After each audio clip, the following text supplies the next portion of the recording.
My name is Marlena. Marlena Catherine Hayes. I'm 51 years old now, though I feel about 100 most days, and I'm telling you this story because I need you to understand something about being the responsible daughter, the one who always fixes everything, the one who sacrifices while everyone else takes. I need you to understand what happens when you finally see the truth about the people you've been saving your whole life. And I need you to know that sometimes the trap they set for you becomes the trap that catches them instead. I grew up in a pale yellow house in Cedar Rapids, Iowa, the kind of middle-class neighborhood where everyone mowed their lawns on Saturday and complained about property taxes over backyard barbecues. I was the older sister by 3 years, which meant I was the responsible one from the beginning. My sister Deanna was the baby, the pretty one, the one who could cry her way out of anything while I was expected to be strong, reliable, boring Marlena who got straight A's and never caused trouble. Our mother, Patricia, she had her favorite. Everyone knew it. Deanna got the new clothes while I got hand-me-downs from cousins. Deanna got piano lessons and dance classes while I babysat to earn my own spending money. When I graduated high school with a 4 and a scholarship offer to the University of Iowa, my mother hugged me and said, "That's wonderful, honey," in the same tone she used when I told her I'd cleaned the bathroom. When Deanna got a C+ on a history test, Mom took her out for ice cream to cheer her up. But I told myself it didn't matter. I told myself I was strong enough not to need constant validation. I went to college, got my degree in accounting, married a decent man named Robert who worked in insurance, and we built a life in suburban Chicago. Not exciting, not glamorous, but stable. We had one daughter, Kieran, and I loved her with a fierceness that sometimes scared me. I promised myself she'd never feel second best the way I had. The crack in my carefully constructed life started small, the way these things always do. It was Thanksgiving 2019, and we'd driven down to Cedar Rapids because Mom was getting older and Deanna, who still lived there, had called me crying that she couldn't handle hosting alone.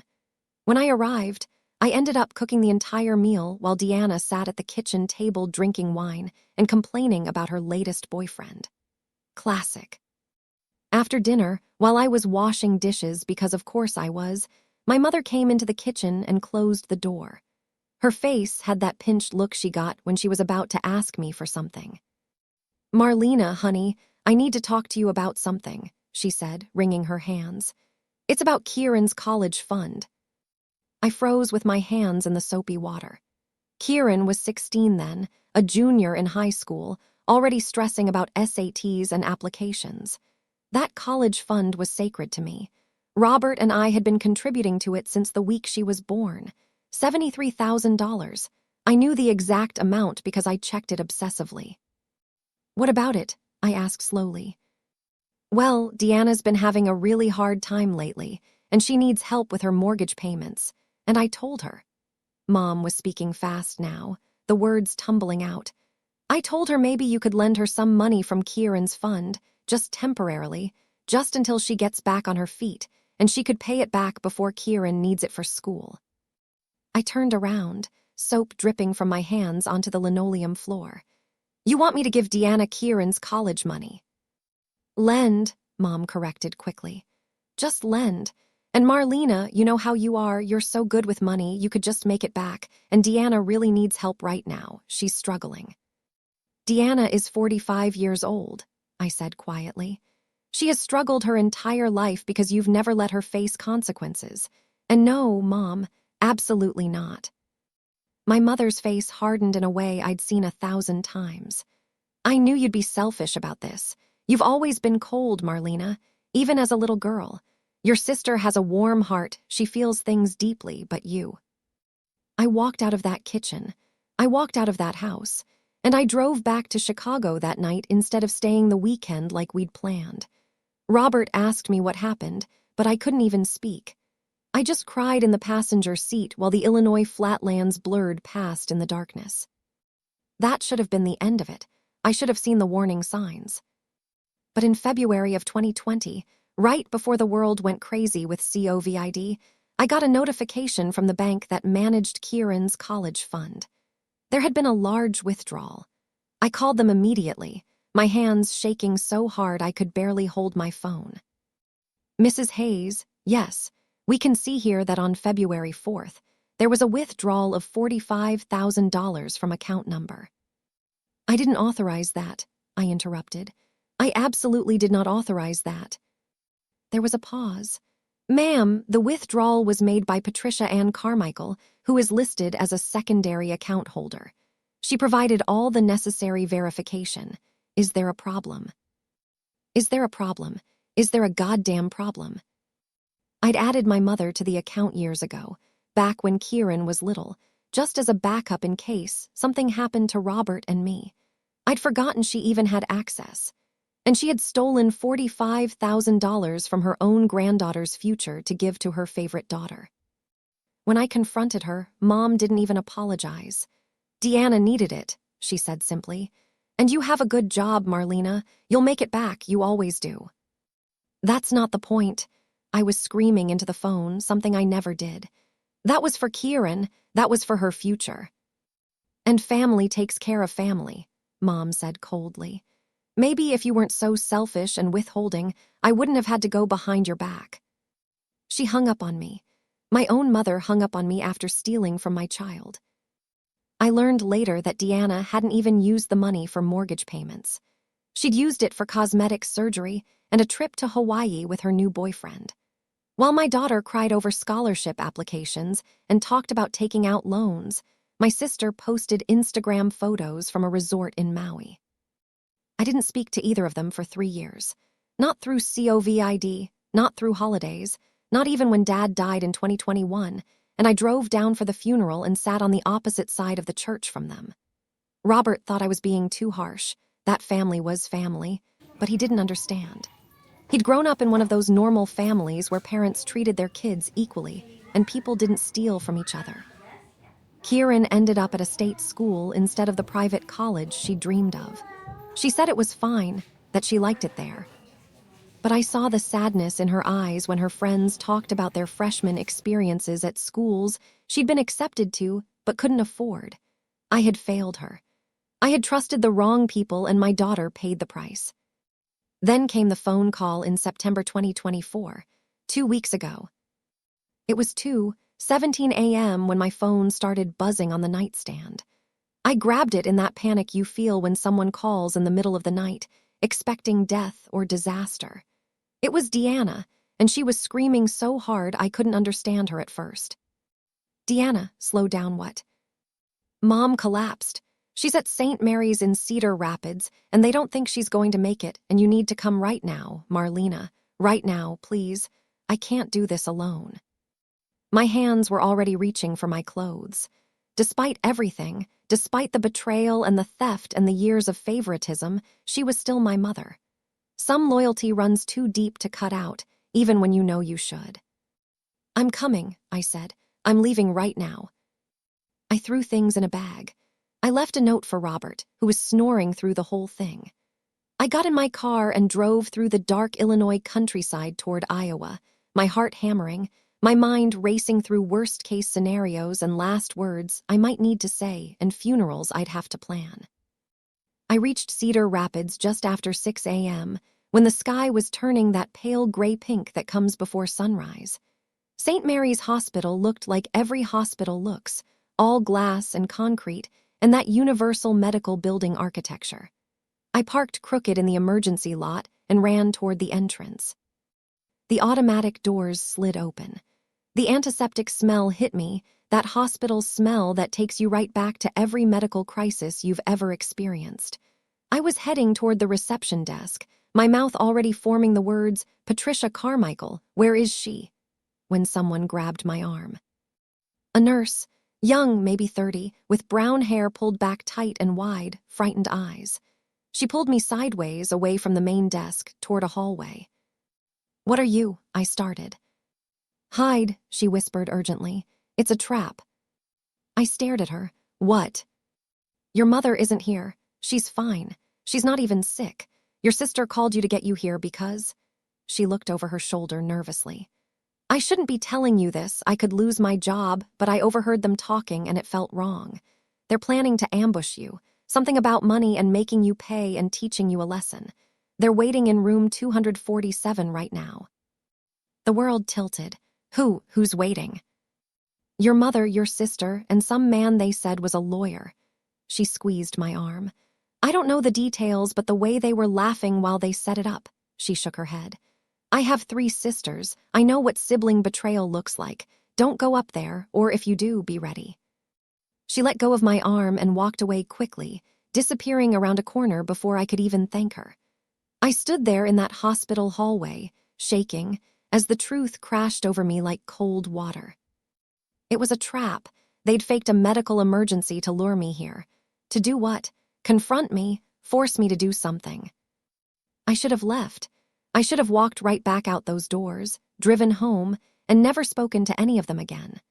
But 3 years of anger, 3 years of watching my daughter work 2 part-time jobs to afford textbooks, 3 years of swallowing the injustice. I wasn't hiding.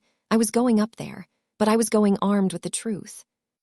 I took the stairs instead of the elevator, moving quietly. 2nd floor, room 247. The door was partially open, and I could hear voices inside. I stayed in the hallway, just out of sight, and listened. Should be here any minute, Deanna was saying. I really sold the panic well, didn't I? You did great, honey. That was Mom's voice, warm and affectionate in a way she'd never used with me.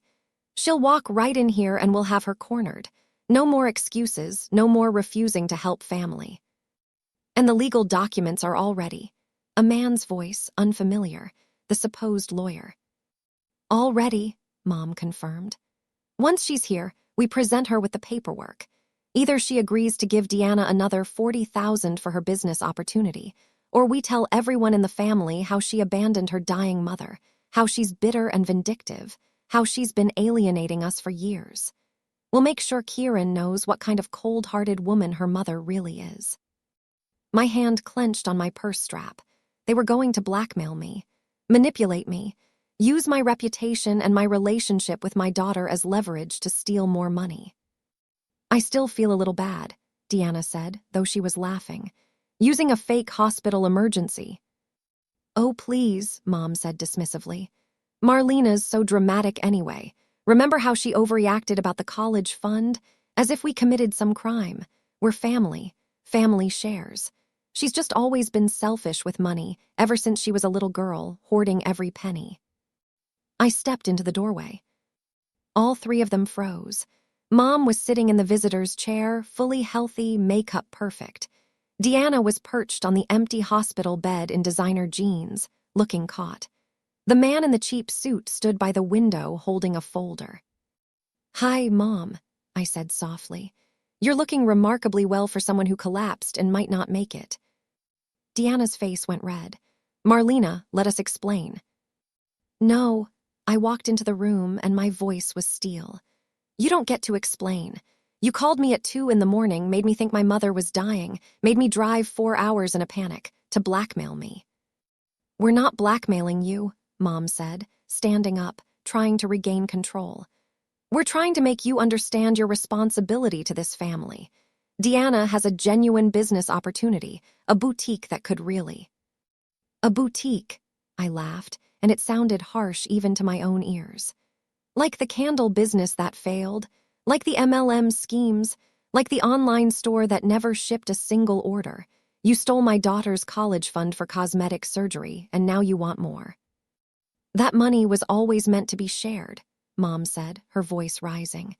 You've always been so possessive, so controlling with money. It's ugly, Marlena. Your father and I raised you better than that. Dad knew about this, I asked quietly. She hesitated just long enough. Well, before he passed, he and I discussed how you needed to be more generous with family. Dad never knew you stole from Kieran, I said, because if he had, he would have stopped you. Dad was actually fair to both his daughters, even if you never were. The fake lawyer cleared his throat. Mrs. Hayes, perhaps we should all sit down and discuss this calmly. Your mother and sister simply want to. Who are you? I turned to him. Actually, I don't care. Here's what's going to happen instead. I pulled out my phone. I recorded this entire conversation, from the hallway, all of it. The part where you admitted it was a trap, the part where you planned to blackmail me, all of it. I hadn't, actually. But they didn't know that. and the blood draining from their faces told me they believed it. "You can't," Deanna started. "I can," I said, "and I will. You want to tell the family I'm cold and abandoned you? Go ahead. I'll play them the recording of you laughing about setting a trap for me in a fake hospital room. I'll show them the bank records of the stolen college fund. I'll present every text message, every email, every documented instance of you asking for money over the last 30 years. Marlena," Mom's voice shook now, "you wouldn't do that to your own mother, your own sister." "Watch me," I said, "because here's what you never understood. I'm not withholding or selfish. I'm just done being used. I'm done being the responsible one who sacrifices everything while you two take and never face a single consequence." I walked to the door, then turned back. "Oh, and Mom, you're not dying, but you're getting older. And when the time comes that you actually need help, that you need someone to manage your medications or drive you to appointments or make medical decisions, ask Deanna, the daughter you actually love, because I'm done." The sound Deanna made was almost a sob. "You don't mean that." "I mean every word." I looked at my mother, really looked at her, and felt something break loose in my chest. Not hatred, something sadder. Acceptance, maybe. You know what the worst part is? I would have helped you both so many times if you just treated me with basic respect. If you just loved me the way you loved Deanna. But you didn't. You saw me as a resource to exploit, and you taught Deanna to see me that way too. "We do love you," Mom started. "No," I said quietly. "You love what I can do for you. There's a difference." I walked out of that hospital room. I walked down the stairs, through the lobby, past the security desk where a different nurse was starting her shift. I got in my car as the sun was finally rising over Cedar Rapids, painting the sky in shades of gold and pink that seemed too beautiful for how I felt. My phone rang as I pulled out of the parking lot. Deanna. I declined the call. It rang again immediately. Mom. Declined. I pulled over at a gas station just outside the city and blocked both their numbers. Then I called Kieran. "Mom," she answered on the first ring, voice thick with sleep. "Is everything okay? Is Grandma?" "Grandma's fine," I said. "She was never sick. It was a long con to try to get money out of me. And I need you to know something, sweetheart. I need you to know that the college fund situation, the reason you had to take out loans, it wasn't my fault. Your grandmother stole that money, and I've been carrying the guilt of your disappointment for years, but it wasn't my fault." There was a long pause. Then Kieran said, voice very small, "I know, Mom." "You know.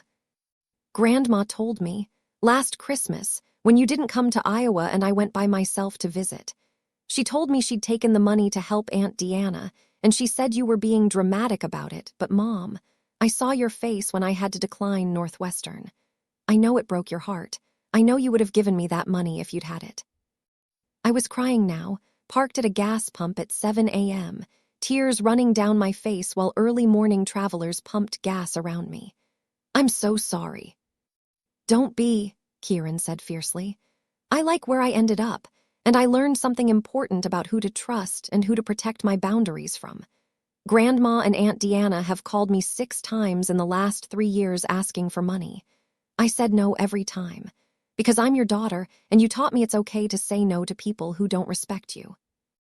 God, I loved this kid, this young woman, this person I'd raised right despite everything. I love you, I told her. Love you too, Mom. Come home, I'll make us pancakes. I drove home. I told Robert everything. I waited for the guilt to come, for the years of conditioning to kick in and make me feel like the bad daughter, the selfish sister. It didn't come. Instead, I felt light. I felt free. I felt like I'd been carrying a heavy backpack full of stones for decades and finally realized I could just set it down. Deanna tried calling from different numbers. I blocked them all. Mom sent a letter, an actual physical letter, saying she was disappointed in me and that I was breaking her heart. I didn't respond. The fake lawyer sent an email threatening legal action for emotional distress. I forwarded it to a real lawyer friend who laughed and said it was nonsense. The family gossip network lit up, of course. Cousins called asking what happened. I told them the truth, calmly and without embellishment. I was lured to a hospital under false pretenses so my mother and sister could blackmail me for money. Some of them believed me. Some of them probably thought I was exaggerating. I didn't care anymore. Here's what I want you to understand. I didn't get dramatic revenge. There was no public showdown or viral social media post. I didn't ruin their reputations or freeze them out of family events or poison people against them. I just stopped. I stopped answering. I stopped explaining. I stopped trying to prove I was good enough, generous enough, loving enough. I stopped playing the game entirely. And that, it turns out, was the most powerful thing I could have done. Because people who exploit you need you to keep engaging. They need you to keep defending yourself, keep trying to win their approval, keep hoping that this time, finally, they'll see your worth.